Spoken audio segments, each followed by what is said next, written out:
Everyone, I hope তোমরা সবাই ভালো আছো। আশা করছি পড়াশোনা খুবই ভালো চলছে। তো খুব শীঘ্রই কিন্তু পরীক্ষা আসতে চলেছে। জুন মাসেই তোমাদের পরীক্ষা, তোমরা হয়তো সবাই জানো। এইবার আমি একটা কথা বলতে চাচ্ছি যে আমরা অনেক দিন ধরেই এইটা একটা চিন্তা ভাবনা করছিলাম যে পিএনপি থেকে একটা মক টেস্ট বার করব। তো সেই মক টেস্টটা আজকেই রিলিজ করা হলো। খুব কমই রয়েছে রেটটা, যেটুকু রেটে আমরা রেখেছি হয়তো এইটুকু রেটে তোমরা একটা পিজাও পাবে না। খুব কম দামেই রয়েছে, খুব কম রেটে রয়েছে।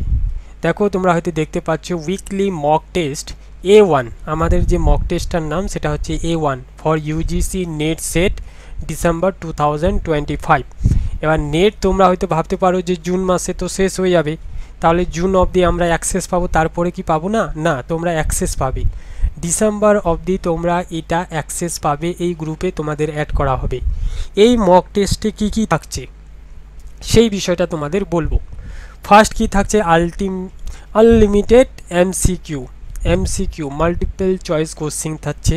এছাড়াও থাকছে এফওয়াই কিউ হচ্ছে ফিউচার ইয়ার কোশ্চিন, আর হচ্ছে রিলেটেড ফিউচার ইয়ার কোশ্চিন রিলেটেড এই জায়গায় এমসিকিউ থাকবে। শুধুমাত্র ফিলসফি, আমাদের এখানে পেপার 1-এর এখনও কোনো মক টেস্ট প্রোভাইড করা হবে না, শুধু ফিলসফি করা হবে, যেটা হচ্ছে পেপার 2। কোন ইউনিট থেকে? প্রিভিয়াস ইয়ারের কোশ্চিন তো থাকবেই থাকবে, তার সাথে যেটা বললাম যে এফওয়াইকিউ অর্থাৎ ফিউচার ইয়ার কোশ্চিন, আর হচ্ছে রিলেটেড ফিউচার ইয়ার কোশ্চিন রিলেটেড মানে ফিউচারে কীরকম কোশ্চিন আসতে পারে সেগুলো আমরা কনসেপচুয়াল বেস তোমাদের কোশ্চিন প্রোভাইড করব। এখন আমাদের এখানে যে ইউনিট ওয়াইজ মক টেস্ট হবে, প্রথমেই আমরা টার্গেট করব ইউনিট 5, সেকেন্ড ইউনিট 6, তারপরে ইউনিট 7, এছাড়া ইউনিট 10। এই চারটা ইউনিট 5, 6, 7 অ্যান্ড 10, এই চারটা ইউনিটের মক টেস্ট তোমাদের হবে। তো ফার্স্ট আমরা ভেবেছিলাম যে ইউনিট 5টা করব, কিন্তু না, পরে ভাবলাম যে ইউনিট 6টা করব, কারণ ইউনিট 6 যেটা অ্যানালাইটিক ফিলসফি রয়েছে, ফেনোমেনোলজি রয়েছে, এক্সিস্টেন্সিয়ালিজম আছে, এদের কনসেপ্টগুলো হয়তো তোমাদের কাছে ক্লিয়ার নয়। সেই কারণে আমি ভাবছি যে প্রথমেই তোমাদের কোশ্চিন দেবো ইউনিট 6 থেকে। ইম্পর্টেন্ট নোটস তোমরা এটা পড়ে নেবে যে একবার সাকসেসফুল হলেই তবে সেটা কনসিডার করা হবে, না হলে করা হবে না। রিফাউন্ড হবে না, কোনো রিফাউন্ড নেই। খুব কমে রয়েছে রেটটা, সেটা রয়েছে 151 টাকায়। তোমরা এই মে মাসের 17 তারিখে এই মক টেস্ট শুরু হচ্ছে, চলবে ডিসেম্বর অবধি 2025। তোমরা হয়তো দেখতে পাচ্ছ this test will be continue till the UGC net and December. যেটা রয়েছে নেট তো ডিসেম্বরে হয় না, নেট হয় জুনে। তো তোমরা জুনের পরেও কিন্তু অ্যাক্সেস পাবে।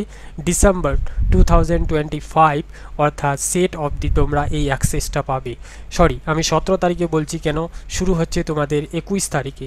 21 তারিখ থেকে তোমাদের এই মক টেস্টটা শুরু হবে। রেজিস্ট্রেশন লিঙ্ক আমি এখানে দিয়ে দিয়েছি। আমি সেকশন বক্সে, কমন সেকশন যে বক্স রয়েছে কমন সেকশনে, সেখানে আমি দিয়ে দিব।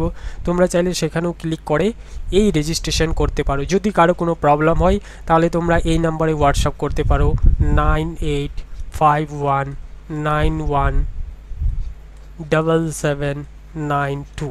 এই নাম্বারে তোমরা হোয়াটসঅ্যাপ করতে পারো। আবার রিপিট করছি 9851917792। এই নাম্বারে তোমরা হোয়াটসঅ্যাপ করলেও কিন্তু লিঙ্কটা পেয়ে যাবে, অথবা কোনো ডিটেলস থাকলে ডিটেলস এখানে সব কিছু দেওয়া আছে। তোমরা এই মক টেস্টে জয়েন করতে পারো।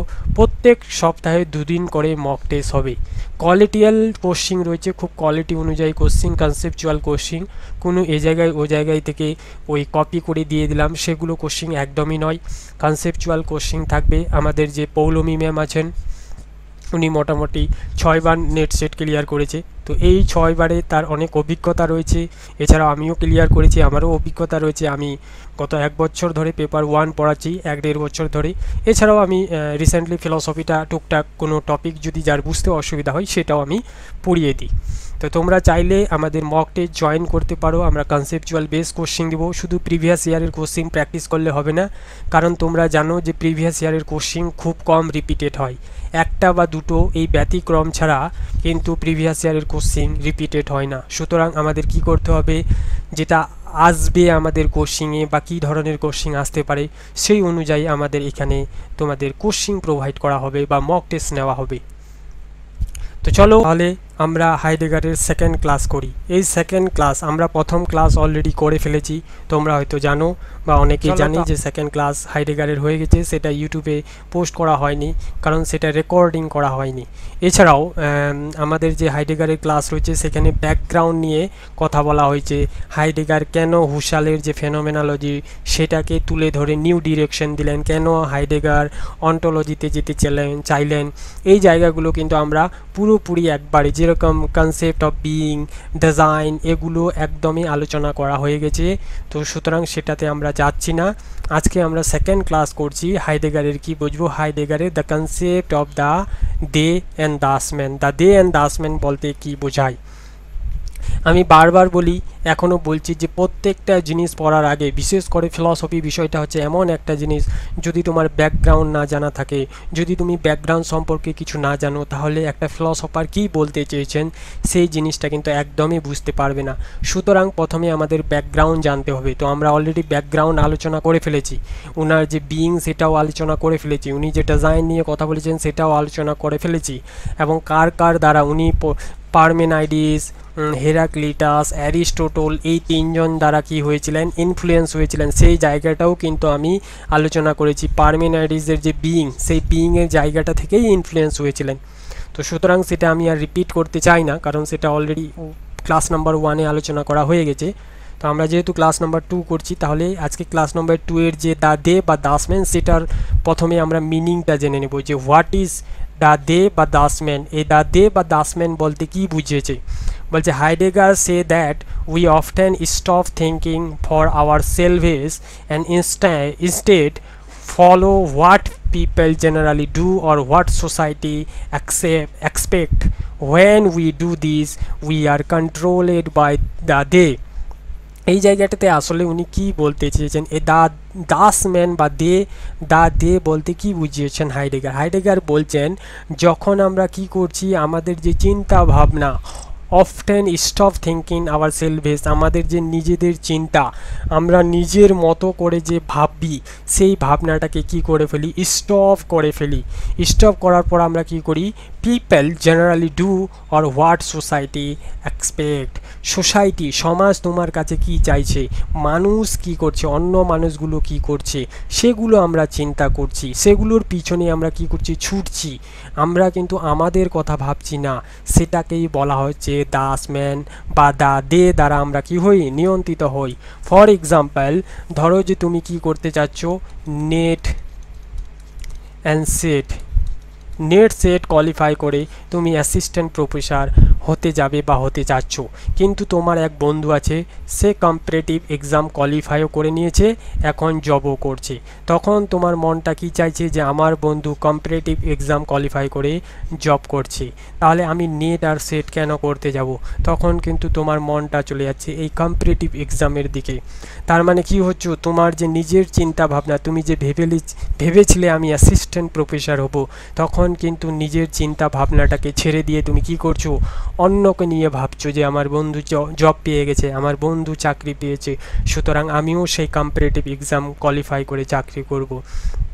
মানুষ কি চাচ্ছে, সমাজ কি চাচ্ছে, যেরকম আমরা বলি না অনেক সময় যে আমি যেই কলেজে পড়াশোনা করছি বা যেই ইউনিভার্সিটিতে পড়াশোনা করছি, সেই ইউনিভার্সিটিতে শিফট হয়ে আমি অন্য ইউনিভার্সিটি যেতে চাই, কিন্তু তখন মনে হবে বা তোমরা মনে করো বা অনেকে মনে করে, তাহলে আমার ফ্রেন্ডগুলো কি বলবে যে আমি এই ইউনিভার্সিটিতে অন্য ইউনিভার্সিটিতে চলে যাচ্ছি। মানে তুমি তোমার ফ্রেন্ডদের কথা ভাবছো, তুমি সমাজের কথা ভাবছো যে মানুষ তোমাকে কি বলবে, তুমি অন্য জায়গায় চলে যাচ্ছ, তুমি অন্য কাজ করছো।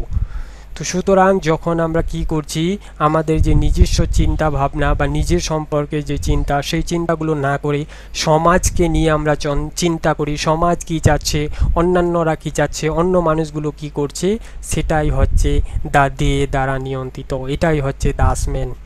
যেহেতু আমি একটা এক্সাম্পল দিয়ে দিচ্ছি, এখানে তবুও আর একটা এক্সাম্পল আছে, দেখো, we wear a certain style because it's trending, not because you like তুমি এমন একটি পোশাক পরেছো কারণ সেটা ট্রেন্ডে আছে, নিজের পছন্দে না।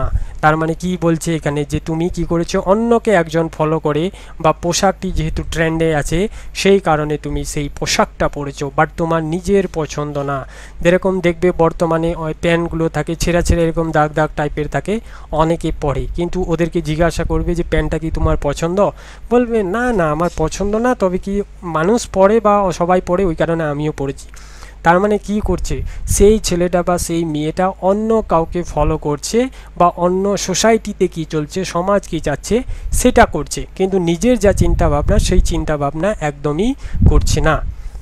তো যখন আমরা নিজের চিন্তা ভাবনা থেকে বা নিজের চিন্তা ভাবনা না করে অন্যের চিন্তা ভাবনা করব বা অন্যের দিকে ফরওয়ার্ড হয়ে যাব, সেটাই হচ্ছে দ্য দে বা দাসম্যান।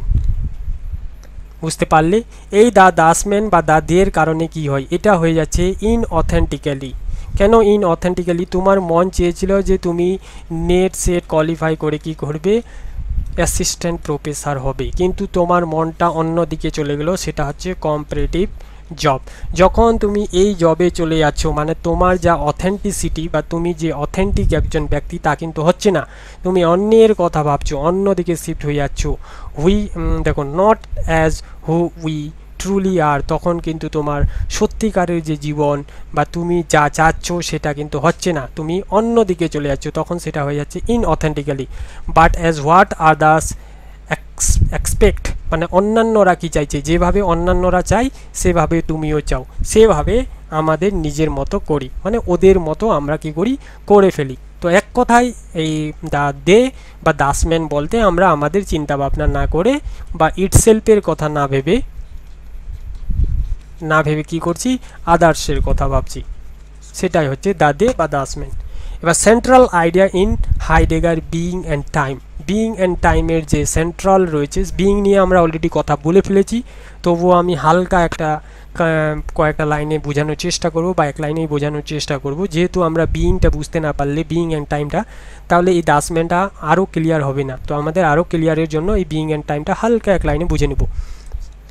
Heidegger describe human existence as design. এই হিউম্যান এক্সিস্টেন্স, মানুষের যে অস্তিত্ব, সেই অস্তিত্বকে প্রমাণ করার জন্য হাইডেগার কি করেছেন, ডিজাইন কথাটি ইউজ করেছেন। And say that everyday life we tend to lose our self in they. বলছে হাইডেগারের বিইং অ্যান্ড টাইমের মূল ভাবনা কি ছিল, বলছে তিনি মানুষের অস্তিত্বকে ডিজাইন নামে অভিহিত করেন এবং বলেন দৈনন্দিন জীবনে আমরা নিজেদের হারিয়ে ফেলি দা দে এর মধ্যে। এই যে দা দে, আমি বারবার বলছি, এই দা দে কি করছে, নিজেকে হারিয়ে ফেলছে। এই যে ইট সেলফ আছে, ইট সেলফটাকে হারিয়ে ফেলছে, নিজের কথা ভাবছি না, আমরা কি করছি, অন্যদের কথা ভাবছি, আদার্সের কথা ভাবছি আমাদের দৈনন্দিন জীবনে। সুতরাং এই যে হিউম্যান এক্সিস্টেন্স, মানুষের অস্তিত্ব, সেটাকে প্রমাণ করার জন্যই কিন্তু ডিজাইন কথাটি নিয়ে এসেছে। এবং বিইং অ্যান্ড টাইমে উনি কি বললেন, বিইং অ্যান্ড টাইমে গিয়ে উনি বললেন যে মানুষ কি করছে, মানুষ নিজেদেরকে এভরিডে লাইফে কি করছে, হারিয়ে ফেলছে, হারিয়ে ফেলে অন্যরা কি করছে, অন্যরা কি চাচ্ছে সেই দিকে শিফট হচ্ছে, এটাকেই বলা হচ্ছে দা দে। হোয়াট ডাজ দাস ম্যান মিন? এবার দাস ম্যান বলতে কি বোঝায়, দাস ম্যান কি, ইটস নট এ পার্সন, তাহলে এটা কোনো একজন ব্যক্তি নয়, এটি কোনো ব্যক্তি নয়। কেন ব্যক্তি নয়, না এটি পার্সন হবে, না এটি ইন্ডিভিজুয়াল হবে। কেন, ইন্ডিভিজুয়াল হলে তো ইট সেলফ হয়ে যাচ্ছে, ইট সেলফ হয়ে যাচ্ছে, তাহলে ইট সেলফের কথা তো উনি একদমই ভাবছেন না। উনি কিসের কথা ভাববেন, আদার্সের কথা, অন্যরা কি চাইছে। বলছে বাট অ্যান ইমপার্সোনাল ফোর্স, বরং এটি একটি কি, অচেনা সামাজিক চাপ। ইমপার্সোনাল, কোনো পার্সোনাল নয়, একদম ইমপার্সোনাল, অন্য কোনো একটা জিনিস থেকে আমরা চাপ পাচ্ছি। যেরকম একটা চাপ হচ্ছে আমার বন্ধু কী করছে, জব করছে, বাইরে থেকে একটা চাপ আসতেছে, সুতরাং আমাকেও জব করতে হবে কম্পারেটিভ এক্সাম দিয়ে। তো বলছে people say they do, everyone knows. বলছে যেমন মানুষ বলে, সবাই করে, সবাই জানে, যে সবাই কি করছে, সবাই কি জানছে, সবাই কেমন করে বলে। তো এক কথায় আমরা দাসম্যান বা দা দে বলতে আমরা কি বুঝি, যে অন্যদের কথা আমরা চিন্তা ভাবনা করছি, নিজের একদমই যে অথেন্টিক জিনিস, সেই অথেন্টিক জিনিসটাকে ভুলে যাচ্ছি। আমরা যখন অথেন্টিক এবং ইনঅথেন্টিক লাইফটা বুঝবো, তখন কিন্তু এই জায়গাটা আরও ক্লিয়ার হবে। The features of the they, এই দে এর ফিচার্সগুলো কী কী রয়েছে বলছে। অ্যানোইমিটি, অ্যানোইমিটি বলতে কি নামহীনতা। নো ওয়ান ইজ রেসপন্সিবল, কেউ স্পষ্টভাবে দায়ী নয়। উই অল ফলো, কিন্তু আমরা সবাই অনুসরণ করি। এখানে কিন্তু নিজেকে কেউ দায়ী করবে না। কেন? যখন তুমি নেট সেটের কথা ভেবে তুমি ভেবেছিলে যে আমি অ্যাসিস্ট্যান্ট প্রফেসর হব, কিন্তু তখন তোমার হঠাৎ অন্য যে তোমার বন্ধু জব করছে তখন শিফট হয়ে যাচ্ছে এদিকে, তখন কিন্তু তুমি নিজেকে দায়ী ভাববে না, বলবে না যে আমি দায়ী। তেমনি তোমার বন্ধু কি করছে, তোমার সমাজ কি চাচ্ছে সেই কথাটাই ভাববে। অ্যাকচুয়ালি বর্তমান যুগে দেখবে যে অনেক মেয়ে বিয়ে করতে চায় না, কিন্তু বিয়ে করতে চায় না তাই বলে মেয়েটা কিন্তু ভাবে যে সমাজ কি ভাববে যদি আমি বিয়ে না করি, সমাজ কি ভাববে যদি আমার বিয়েটা না হয়। তাহলে এই চিন্তা ভাবনাগুলো কিন্তু আসে। তো সুতরাং এক্ষেত্রে স্পষ্টভাবে কেউ দায়ী নয়, তবে আমরা কি করি, সবাই এই ধরনের জিনিসগুলো ফলো করি, মানে অন্যকেই ফলো করি, অন্যকেই দেখার চেষ্টা করি। এটা হচ্ছে তার প্রথম ফিচার্স বা ক্যারেক্টারিস্টিক আমরা বলতে পারি। তারপরে হচ্ছে কনফর্মিজম, উই ব্ল্যান্ড ইনটু দ্য ক্রড, বলছে অনুকরণ, আমরা ভিড়ের মধ্যে মিশে যাই। যেরকম এই বন্ধু জব করছে, সোসাইটি কি চাইছে, সোসাইটি কি চাইছে সেই জায়গায় আমরা কি করছি, সবাই চলে যাচ্ছি। বর্তমানে দেখবে সোসাইটি কি চাইছে, সোসাইটি হয়তো কোনো একটা জিনিস আছে যে জিনিসটা খুব বেশি বেশি চাইছে, তাহলে সবাই কিন্তু সেদিকেই ঝুঁকে পড়বে, সবাই চাইবে যে ওটাই করব। তো অ্যাকচুয়ালি বিষয় হচ্ছে আমাদের মন কি চাচ্ছে, আমরা কি ভাবছি, আমাদের নিজস্ব কি চিন্তা ভাবনা, সেগুলোর দিকে ফোকাস রাখা উচিত, কিন্তু আমরা সেটা না করে অন্যের দিকে বেশি ফোকাস করছি। এটাই হচ্ছে দ্য দে বা দ্য আসম্যান। বলছে লস অফ ইন্ডিভিজুয়ালিটি, নিজে যে তুমি নিজেকে কি করছো এখানে হারিয়ে ফেলছো। We stop being true or our self, আমরা নিজেদের যে সত্যরূপ সেই সত্যরূপটাকে হারিয়ে ফেলছি।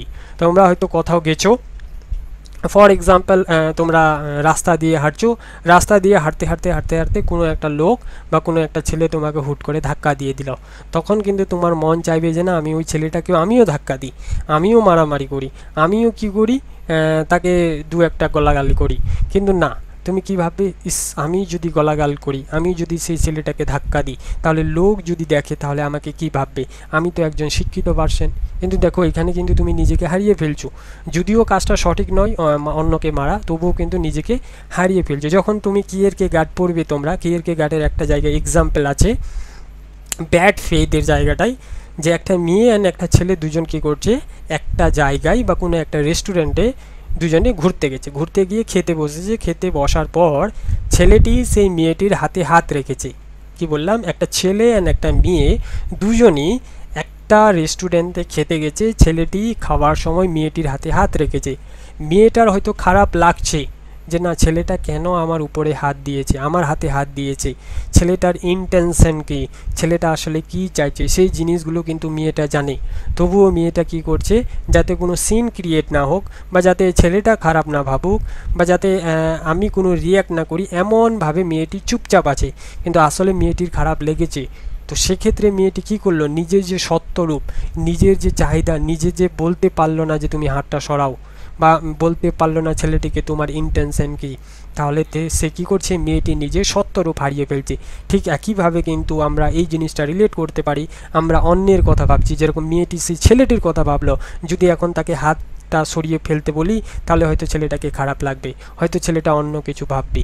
তো ওই রকম আমরা এখানেও কী করছি, অন্যের কথা ভাবছি, নিজের কথা না ভেবে। তা বলছে ফলিং বা ভারফেলেন, যেটাকে আমরা পতন বলি। বলছে we get distracted by gossip trends and never face our real self.